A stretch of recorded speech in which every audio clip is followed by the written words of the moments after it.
castelo forte é o nosso Deus. Estamos, com a graça de Cristo, encerrando a série, ou a minissérie de sermões nas chamadas bem-aventuranças. Entramos agora na última das bem-aventuranças, que é aquela que trata a respeito da perseguição da qual os crentes são submetidos.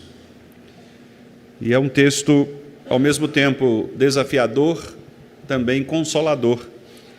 E por isso, no dia de hoje, nós vamos abordar este texto da Palavra do Senhor, iniciando no versículo 10.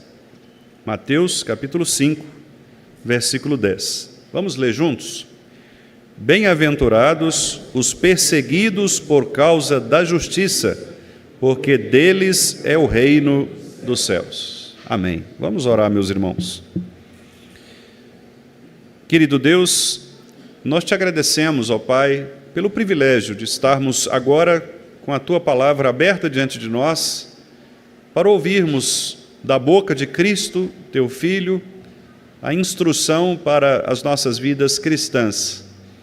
Pedimos-te, ó Pai, que este texto possa nos ensinar, nos desafiar, nos consolar, e que possamos, ó Deus, nesta manhã sermos alimentados por ele, de tal maneira, ó Deus, que, fortalecidos na força do Teu poder, estejamos preparados, dispostos a enfrentarmos os desafios que o mundo nos impõe, a lutarmos, ó Pai, com as forças e armas espirituais para vencermos as tentações, bem como também passarmos pelas provas, a fim de que, no final de tudo, estejamos, ó Senhor, dispostos, preparados, aptos para nos encontrarmos contigo como bons servos, como servos que, de fato, viveram uma vida evangélica digna deste Evangelho. Fala-nos, ó Senhor, por Tua palavra, nesta manhã, nós te pedimos em nome de Jesus. Amém. Meus amados irmãos, nós, como disse, chegamos à última das bem-aventuranças, de que trata o nosso Senhor Jesus Cristo no seu primeiro sermão evangélico, registrado nos Evangelhos. Os irmãos se lembram, nós temos ensinado que, ao longo do Evangelho de Mateus, há 5 grandes sermões proferidos por Jesus Cristo. Em cada um destes sermões, Jesus tem um objetivo de anunciar aos seus discípulos, aos seus seguidores, partes do ensino que compõe o seu reino. Neste primeiro sermão, que é o chamado Sermão da Montanha, ou Sermão do Monte, nós temos aqui a instrução de Cristo a respeito de como os cristãos devem ser, como eles devem viver neste mundo difícil, num mundo que, como nós sabemos, é caído pelo pecado, um mundo distante de Deus, um mundo que não vai, em nenhuma hipótese, buscar agradar o Senhor, porque é um mundo corrompido. Um mundo que, aliás, como nos diz o próprio Novo Testamento, um mundo que jaz no maligno, um mundo que está preso nas armadilhas de Satanás. Então Jesus começa a descrever para estes irmãos, aqueles discípulos, os nossos irmãos em Cristo que estavam ali presentes nesta audiência, como o cristão deve viver neste mundo. Quem nós somos? Qual é a identidade deste povo que se chama cristão, desses seguidores de Cristo? E, obviamente, irmãos, são grandes os desafios que Jesus nos apresenta aqui, sobretudo porque, para ser pertencente ao reino de Deus, ao reino da luz, ao reino dos céus, nós teremos de aprofundar em nossa própria condição espiritual e verificarmos quem de fato nós somos diante desse Deus. E é por isso que estas bem-aventuranças, elas inauguram este sermão de Jesus, porque o grande propósito de Cristo aqui é fazer 2 coisas. Primeiro, que nós possamos verificar os nossos corações para ver se de fato nós estamos entendendo o que é o Evangelho, entendendo o que é ser cristão, e ao mesmo tempo nós sermos fortalecidos e consolados, porque se em alguma medida nós não somos os cristãos que deveríamos ser, o nosso Senhor Jesus nos diz que somos capacitados pela graça dele para podermos avançar na nossa vida cristã e assim chegarmos à perfeição, à maturidade da vida cristã, de tal maneira que quando chegar aquele momento decisivo em que nós tivermos de experimentar provações profundas e tivermos de testemunhar a verdadeira fé e o verdadeiro cristianismo, nós estejamos preparados. Por isso não é à toa que o tema da perseguição encerra estas bem-aventuranças. Observe que tudo começa com o nosso coração. Jesus nos diz sobre a humildade de espírito, que é o reconhecimento de nossa pobreza espiritual. Nós não temos o que oferecer a Ele, portanto, dependemos dEle em tudo e para tudo. Se queremos ser salvos, se queremos ser preenchidos, nós precisamos do Senhor. Ele também nos fala sobre a bem-aventurança sobre aqueles que lamentam seus pecados, que choram. Porque se nós não pararmos para pensar na gravidade dos nossos pecados e no poder que o pecado exerce sobre as nossas vidas, a ponto de nos fazer desviar da verdade, nós talvez nunca conseguiremos ver o brilho da graça de Deus em Cristo. Então é preciso que nós também lamentemos, choremos pelos nossos pecados. Mas, meus irmãos, não basta apenas sermos pobres espiritualmente, lamentarmos a nossa condição, é preciso que nós também estejamos dispostos a sermos ensinados pelo Senhor. Por isso, em terceiro lugar, Jesus nos fala sobre a mansidão. É preciso que os crentes tenham o espírito manso, ensinável, porque não adianta nada nós retirarmos de nós aquilo que nos impede de chegarmos até Cristo, mas não preenchermos com aquilo que o próprio Cristo nos ensina. Em outras palavras, não basta apenas nós identificarmos a nossa pobreza espiritual, chorarmos pelos nossos pecados e não sermos revestidos por algo novo. Por isso o apóstolo Paulo disse que nós temos de fazer esses dois movimentos: nos despir do velho homem, mas também nos revestir do novo homem. Não basta apenas a nudez ou a compreensão da nossa nudez diante de Deus. Não basta apenas sabermos que somos pecadores. Talvez se você perguntar para a maioria das pessoas ao seu redor, se elas se veem como pecadoras, muito provavelmente, acredito eu, que a grande maioria vai responder exatamente isso. Sim, eu compreendo que eu sou pecador. Mas a grande questão é, o nosso coração está aberto e preparado para ser ensinado pelo Senhor, porque são os mansos que vão herdar a promessa da terra. São os mansos que vão receber do Senhor o benefício. Então, depois de lamentarmos, chorarmos, compreendermos nossa pobreza, nós também precisamos nos tornar ensináveis, pessoas dispostas a ouvir o Evangelho da graça. E aquele que está disposto a ouvir, naturalmente, ele pula para a quarta bem-aventurança, porque agora ele começa a ter fome e sede por Cristo e de Cristo. Isso é muito comum, por exemplo, quando as pessoas elas são recém-convertidas. Geralmente o recém-convertido, ele demonstra aquela fome pela palavra de Deus, ele pergunta sobre tudo.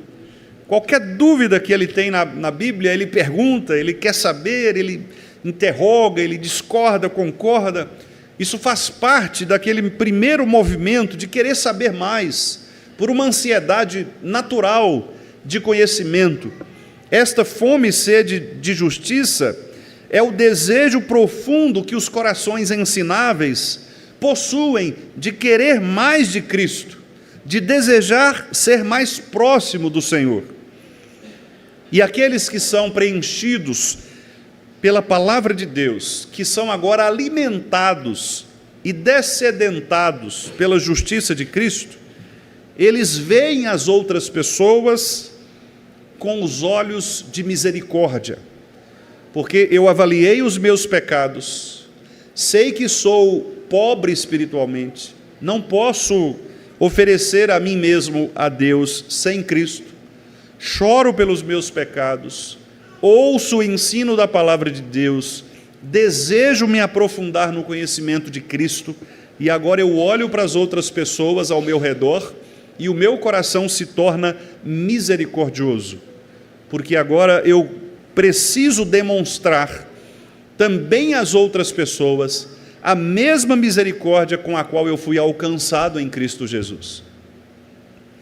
E por isso, irmãos, a luta da nossa vida agora, ela passa a ser uma luta constante, por uma santificação profunda. Por isso o versículo 8 nos apresenta a bem-aventurança que nos diz sobre a pureza de coração. Os crentes precisam ser puros, santificados. Nós precisamos lutar pela pureza do Evangelho e pela pureza das nossas vidas, especialmente num mundo tão corrompido e num mundo tão cheio de deuses, falsos deuses, de idolatrias diversas. Nós precisamos mostrar quem somos com transparência, de uma maneira cristalina, para que as pessoas não tenham dúvidas em relação àquilo que nós professamos. Por isso a nossa prática não pode estar dissociada da nossa doutrina. A doutrina deve fundamentar a nossa prática e vice-versa. A nossa prática deve também estar de acordo com a nossa doutrina. Se nós professamos com os lábios, devemos viver com a nossa vida diária. E por isso os crentes entram agora num perfil diferente daquelas demais pessoas. Nós não somos pessoas agora que passam a promover dissensões, brigas, contendas. Não somos mais aquelas pessoas que rompem relacionamentos, que não cumprem as suas promessas. Pelo contrário, nós nos tornamos pacificadores.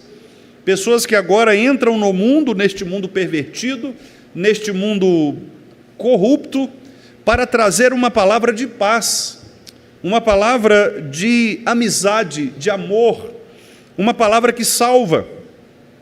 E naturalmente, amados irmãos, quando nós demonstramos aquilo que somos, a nova criatura que somos em Cristo, quando nós abrimos mão dos nossos direitos, quando nós nos tornamos pessoas misericordiosas, pacíficas, pessoas puras, moralmente puras, pessoas que demonstram desejo por Deus mais do que pelas coisas deste mundo, pessoas que se colocam não como donas da verdade, mas aquelas que desejam receber a verdade. Estas pessoas, naturalmente, se tornarão alvos de perseguições. Porque o mundo, naturalmente, não aceita aquilo que é cristão. O grande problema, e isto está exposto lá no Salmo 2, que é um salmo messiânico. No Salmo de número 2, o salmista já registra naquela ocasião, apontando para o reinado de Jesus Cristo, que as nações elas se enfureceriam contra o ungido do Senhor. O salmista diz: por que se enfurecem os gentios e os povos imaginam coisas vãs?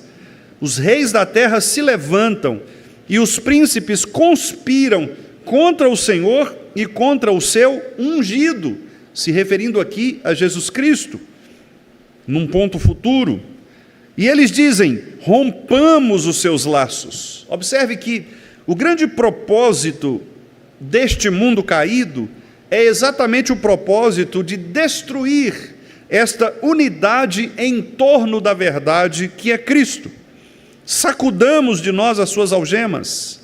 E o salmista diz que neste cenário, Deus Todo-Poderoso Senhor ri destas pessoas, zomba destas pessoas.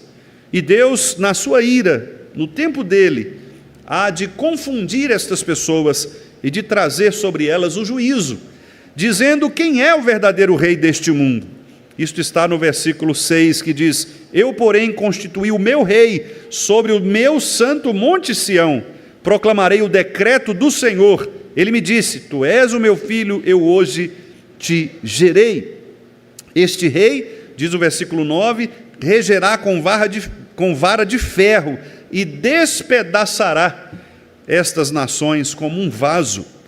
Por isso, o salmista diz: reis, sejam prudentes, deixem-se advertir-se, juízes da terra. Sirvam ao Senhor com temor, alegrem-se nele com tremor. Beijem o filho, para que ele não se irrite e vocês não pereçam pelo caminho. Lá no passado, o salmista já apontava para esta perseguição que todos nós sofreríamos enquanto crentes, enquanto cristãos. O grande problema do mundo e das pessoas caídas não são as igrejas institucionais, é Cristo Jesus o Senhor.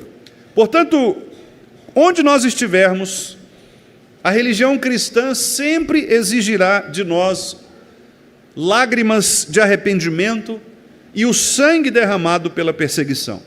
A história mostra isto em vários momentos, especialmente no início desta era cristã, quando, naquele contexto do Império Romano, nós somos lembrados pela história de terríveis perseguições, sob Nero, sob Domiciano, sob Trajano, imperadores romanos extremamente maus e maléficos para com o povo cristão.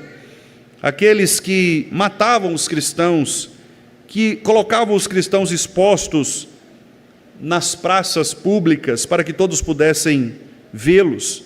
Ainda hoje, meus amados irmãos, nós temos também relatos de perseguições deste tipo. Eu dizia aos irmãos, um pouco antes aqui na nossa reunião de oração, acerca de um país e de uma missionária que nós não podemos publicar ou falar publicamente por questão de segurança, mas um país que vive um momento terrível de guerra civil, em que muitos cristãos têm sido perseguidos, inclusive presos e mortos, por causa de um governo que não é temente a Deus. Ainda hoje, muitos dos nossos irmãos piedosos, eles passam por perseguição. E é interessante que a palavra de Deus nos mostra que, de fato, através de muitas tribulações, nos importa entrar no reino dos céus, no reino de Deus. Lá em Atos, no capítulo 13, verso 50, mostra que os judeus, eles se incitaram contra os principais da cidade, levantaram perseguição contra Paulo. Não é de hoje que nós somos considerados como pedras vivas. E por que somos chamados de pedras vivas lá em Pedro? Porque somos aquelas pedras destinadas a serem talhadas, a serem ajustadas. E por isso todo cristão ele passa por esse processo de quebra, por esse processo de talhamento.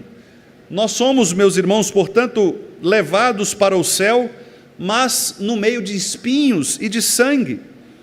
O pastor puritano Thomas Watson diz o seguinte a respeito disto: os santos não têm um certificado que os isente de provações, mesmo que vivam de maneira pacífica, misericordiosa e pura de coração, que é o caso dos 3 versículos anteriores, a pacificação, a pureza e a misericórdia, que são características que devem fazer parte de nós, os crentes. Ainda que nós demonstremos isto ao mundo, diz Thomas Watson, esta piedade não os protegerá do sofrimento. Eles devem pendurar sua harpa nos salgueiros e pegar a cruz, fazendo aqui uma referência aos Salmos.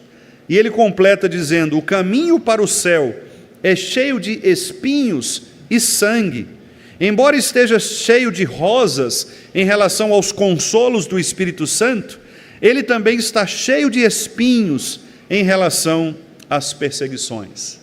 Há um pai da igreja chamado Ambrósio, que disse certa vez uma frase que se tornou uma frase emblemática e citada por muitos irmãos depois dele, quando ele disse que não existe Abel que não tenha o seu Caim.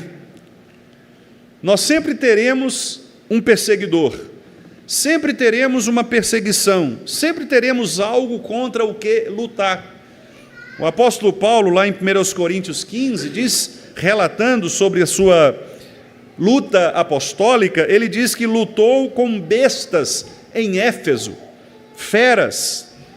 É normal, meus amados irmãos, que todos aqueles que queiram viver piedosamente em Cristo Jesus sejam perseguidos.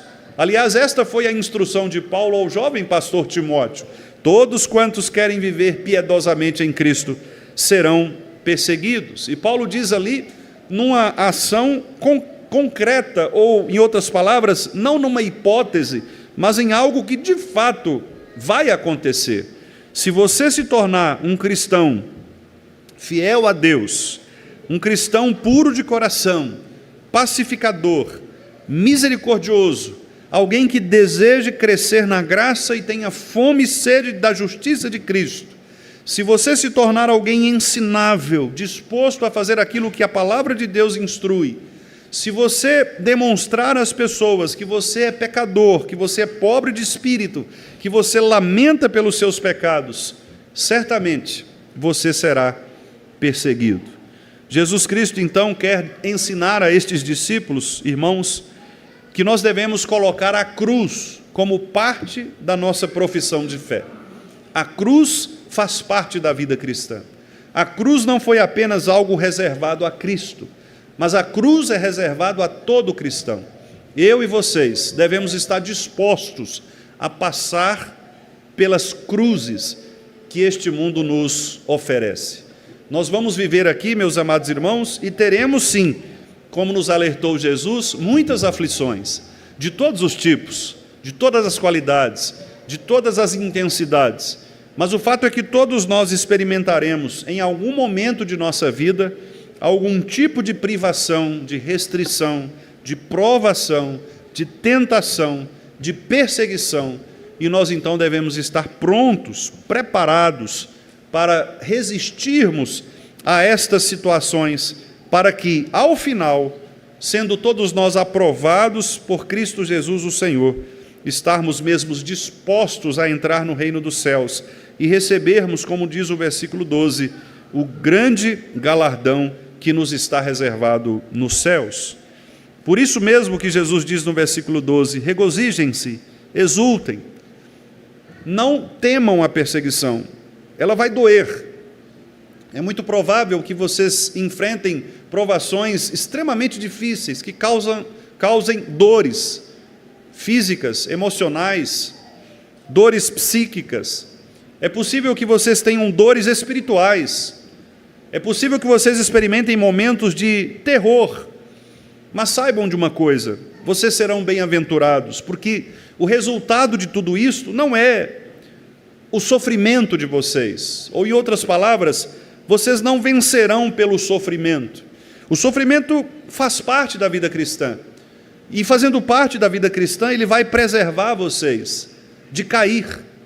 Ele vai moldá-los, como eu disse agora há pouco, como pedras vivas. Vocês estão sendo talhados, estão sendo lapidados, para que sejam entregues a Deus de uma maneira pura, brilhante, sem mácula, para que vocês possam entrar na presença de Deus o Pai de uma maneira agradável a Ele, e que o perfume de Cristo se espalhe por meio deste sofrimento pelo qual todos nós haveremos de passar.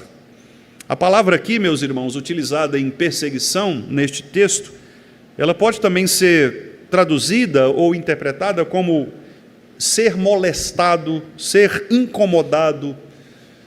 No contexto de Jesus, tinha muito a ver com a questão da perseguição até a morte, ligado, por exemplo, a processar alguém na justiça romana, acusar essas pessoas nos tribunais. Aliás, nós vamos ver isto no Evangelho, inclusive o próprio Jesus passou exatamente por isto, quando ele foi acusado perante um tribunal. O apóstolo Paulo também, lá em Atos, como nós sabemos, boa parte da segunda parte final de Atos, trata disso. Paulo apresentando a sua defesa diante de um tribunal. Jesus nos alertou que muitos seriam expostos a tribunais. Pais levariam filhos às autoridades e vice-versa. Filhos entregariam pais. Na igreja de Corinto, nós temos irmãos que levavam outros na justiça comum. Então, a ideia de perseguição aqui, ela está muito apontando para esta atitude de alguém ferir o outro, molestando a moral no sentido de difamar, de caluniar. Por isso mesmo o versículo 11 trata sobre isso. Nós falaremos disso no próximo sermão, de maneira mais específica, mas observe que o versículo 11 traz alguns pecados relativos à língua. Diz assim: injuriarem. A injúria é um pecado verbal. Mentindo, vos perseguirem mentindo. Então, mentir, que é difamação, a calúnia, são formas de perseguição.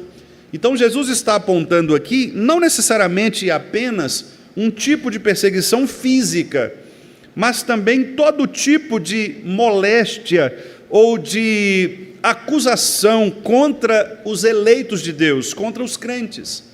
Talvez por isso mesmo Paulo tenha escrito aquele texto belíssimo que nós sabemos de cor e cantamos, não é? Quando ele disse: não há acusação contra os eleitos de Deus, porque é Deus quem os justifica.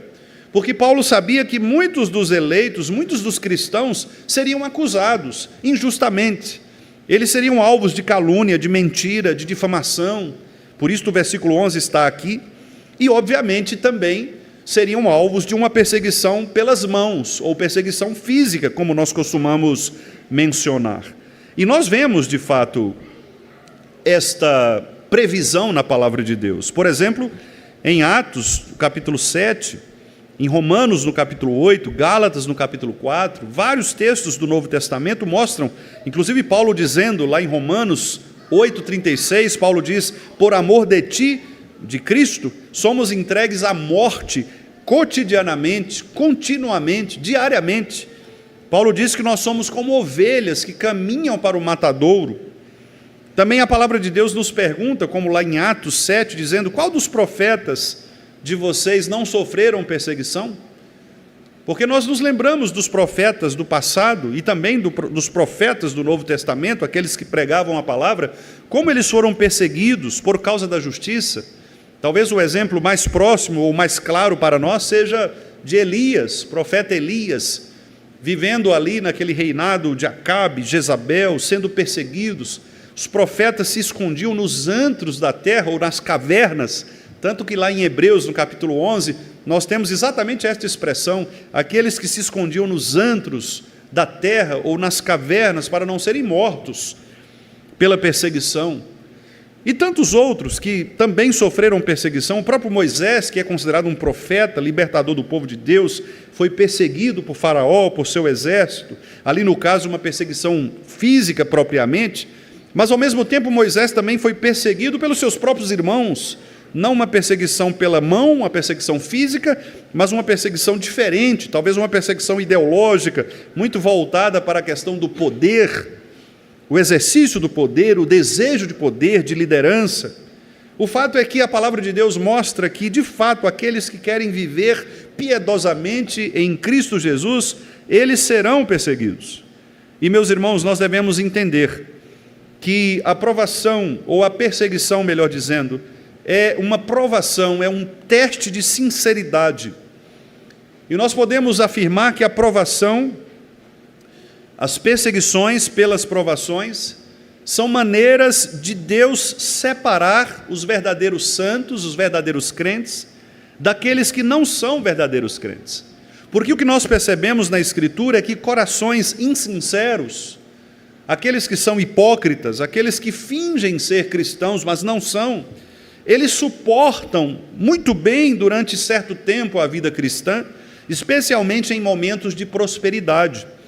Mas quando chegam estes momentos de perseguição, em que eles precisam demonstrar com clareza o seu evangelho, quase sempre eles se desviam, quase sempre eles saem, fogem da presença daqueles que os acusam, porque eles não conseguem oferecer de maneira sincera a sua profissão de fé. Quantos de nós, por exemplo, irmãos, resistiríamos àquilo que Lutero resistiu, por exemplo, quando levado ali naquela cerimônia, naquele sínodo, naquele concílio católico, ele foi desafiado a negar todos os seus escritos, e diante daquela situação terrível de ter sido ameaçado de prisão, ameaçado de excomunhão, Lutero disse: olha, a minha mente está presa, está cativa à palavra de Deus, e eu não posso, por esta razão, abrir mão daquilo que eu escrevi. Eu não posso. O que nós faríamos se estivéssemos no lugar dos amigos de Daniel, quando foram ordenados a se prostrarem diante da grande estátua, do grande ídolo, sob pena de serem lançados na fornalha? Ou o próprio Daniel, o que faríamos sob pena de sermos lançados numa cova, num buraco, com leões? Se estivéssemos na pele de Policarpo, pastor de Esmirna, que com seus 86 anos foi capturado, levado para uma arena, tendo uma espada colocada no seu coração, para que ele negasse a fé, e ele disse: olha, eu tenho 86 anos, o meu Deus nunca me abandonou, eu não vou abandoná-lo agora. E ali então Policarpo foi morto diante daquelas pessoas, queimado vivo. O que nós faríamos? Muito provavelmente, meus amados irmãos, neste momento, nós estamos pensando nestas coisas e dizendo: certamente é um momento difícil. Mas, meus irmãos, Cristo está nos dizendo que estas pessoas, Elias, Moisés, Policarpo, Lutero, Calvino e tantos outros que foram perseguidos, eles não venceram estas perseguições ou provações pelas suas próprias forças. Exatamente porque estes nossos irmãos eram humildes de espírito. Eles sabiam que não conseguiriam resistir às provas da vida sem que Cristo estivesse com eles. Eles sabiam que não passariam pela tribulação se a presença consoladora do Senhor estivesse com eles. Quem pensa assim são os hipócritas. Os hipócritas são exatamente aqueles que pensam ter forças em si mesmos. Os hipócritas são aqueles religiosos, como foram os fariseus, sobre os quais Jesus dizia: olha, vocês impõem penas pesadas sobre as pessoas que vocês não conseguem cumprir. Estes eram aqueles religiosos que pensavam ter os recursos próprios para vencer os desafios nesses momentos. Contudo, o Evangelho nos mostra que estas pessoas, naqueles momentos mais cruciais, foram as primeiras a negar a presença de Jesus Cristo entre eles. Portanto, reparem que há uma conexão profunda nas bem-aventuranças.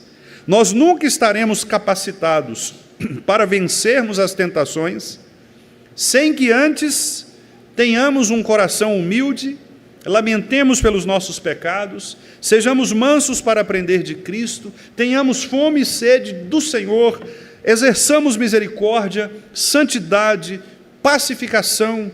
Nós não estaremos preparados sem que antes sejamos preenchidos deste fruto do Espírito, que nos dá os recursos e nos municia para que sejamos cada vez mais fortalecidos para vencermos as tentações, as provações, as perseguições, quando elas aparecerem. O pastor Thomas Watson, mais uma vez vou citá-lo, diz o seguinte: os hipócritas não conseguem navegar em clima tempestuoso.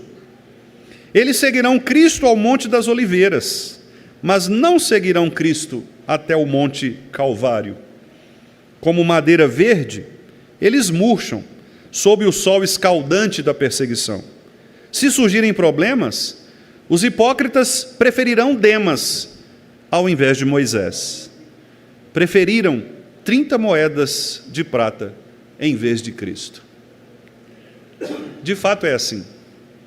Quando a perseguição chega, nós sabemos diferenciar os verdadeiros cristãos daqueles que são falsos cristãos. É a perseguição que purifica, e esta inclusive é uma das razões pelas quais Deus ordena a perseguição sobre nós. Por que Deus permite que os crentes sejam perseguidos? Exatamente para que nós possamos compreender quem são de fato os verdadeiros cristãos. É em tempo de sofrimento que nós percebemos a vitalidade da nossa fé. Nós temos um exemplo bíblico conhecido, que é o exemplo de Jó. Jó chegou a dizer que se Deus o provasse, ele seria como ouro depurado, porque Jó assim como o ouro que era purificado no fogo, teve sim a sua vida colocada no fogo, na fornalha, no forno de Deus. Jó pôde experimentar, meus amados irmãos, de fato que poucas pessoas conseguiriam experimentar neste mundo, tendo perdido tudo dos seus relacionamentos, quase tudo das suas propriedades, tendo perdido a sua saúde, tendo perdido a sua paz. Parece que nada restava a Jó. Jó parecia exatamente aquele último parágrafo, ou última estrofe do hino que nós cantamos aqui: se temos de perder família, bens, prazer, se tudo se acabar. Jó chegou a esse nível, de perder sua família, perder os seus bens, perder o seu prazer. O que fazer nesta hora? O que fazer quando tudo nos parece oposto àquilo que nós imaginamos da vida cristã? Se pensamos uma vida cristã tranquila, uma vida cristã próspera, de repente nos vemos doentes, nos vemos endividados, nos vemos com problemas no relacionamento, em relacionamentos, nos vemos com falta de emprego, nos vemos com tantas situações, perseguidos literalmente pelo nosso chefe, pelo nosso vizinho, somos açoitados pela violência. Esta semana, não sei quantos irmãos viram, mas um jovem foi morto porque pisou no pé de um traficante de drogas. Pisou no pé e morreu. Imagine, que banalidade, alguém ser morto por uma distração. Imagine a família deste jovem, mãe, pai, irmãos, pensar nisso. Que tipo de justiça essas pessoas esperam? Veja, não é um mundo fácil. Não é fácil nós convivermos com as injustiças desse mundo. Não é fácil nós convivermos com tantas leis que não são obedecidas. Não é fácil nós vermos poderosos se mantendo no poder por meio de jogadas, por meio de articulações espúrias. Não é fácil. Não é fácil nós vermos dentro da própria igreja de Cristo, muitas vezes manipulações, deslealdade, mentiras, injustiças. Não é fácil. Mas, meus irmãos, o Senhor Jesus Cristo está nos dizendo que é exatamente nesta hora, na hora da provação, na hora em que nós somos expostos a uma situação difícil, é que nós somos capazes de mostrar quem de fato nós somos. Por isso, é muito bom nós olharmos os exemplos dos nossos irmãos que têm passado por provações, que têm sido perseguidos de alguma maneira. Você conseguirá ver as reações destas pessoas. Há aqueles que reagem a problemas fugindo deles, ou acusando a outros, que foi como fez Adão, acusando o próprio Deus de ter lhe dado Eva, sua esposa. Mas há aqueles que, diante do problema, veem no problema uma oportunidade de crescer em Cristo. Ora, talvez não era o que eu esperava, mas Deus está me dando esta oportunidade, e quem sabe não seja uma oportunidade de crescer no conhecimento dEle. Talvez eu desejasse muito ocupar um cargo na igreja, mas o conselho não me nomeou para este cargo. Nomeou uma outra pessoa que eu considero menor do que eu, menos habilidade, menos recursos. O que você faz? Alguns se rebelariam contra o conselho, sairiam da igreja, mas outro talvez pensasse: Deus quis assim, não é a minha vez. Deus tem um propósito, talvez de revelar outras questões que eu ainda não percebi. Veja, irmãos, há formas diferentes de nós enfrentarmos as dificuldades que vêm sobre nós. Há formas diferentes de nós pensarmos a injustiça, há formas diferentes de nós entendermos as provações. Então, o que Jesus está fazendo aqui com estes irmãos e conosco é dizendo: vocês não estão isentos, vocês passarão por perseguições, mas lembrem-se, vocês herdarão o reino dos céus. O reino dos céus pertence a vocês. E veja como é interessante. Qual é a primeira promessa na primeira bem-aventurança? Bem-aventurados os humildes de espírito, porque deles é o reino dos céus. E como é a última bem-aventurança? Bem-aventurados os perseguidos por causa da justiça, porque deles é o reino dos céus. Veja que o argumento de Cristo é um argumento circular. Começa com o reino e termina com o reino. Por quê? Porque sobre todas as coisas, o que mais nos interessa é fazer parte do reino de Deus. É estar no reino dos céus. Do que adianta alguém viver a vida inteira neste mundo, tendo os benefícios deste mundo, sendo, quem sabe, ovacionado pelas vantagens deste mundo, se no fim ele não herdar o reino dos céus? De que adianta ganhar o homem, o mundo inteiro, e perder a sua alma? Jesus está muito mais focado, irmãos, no reino. Portanto, a perseguição nos mostra isto. Jó não estava preocupado com as coisas deste mundo, porque se ele estivesse, ele não faria aquela oração: o Senhor deu, o Senhor tomou, louvado seja o nome do Senhor. Jó sabia que as coisas que ele perdeu poderiam ser tranquilamente recompensadas, repostas pelo Senhor.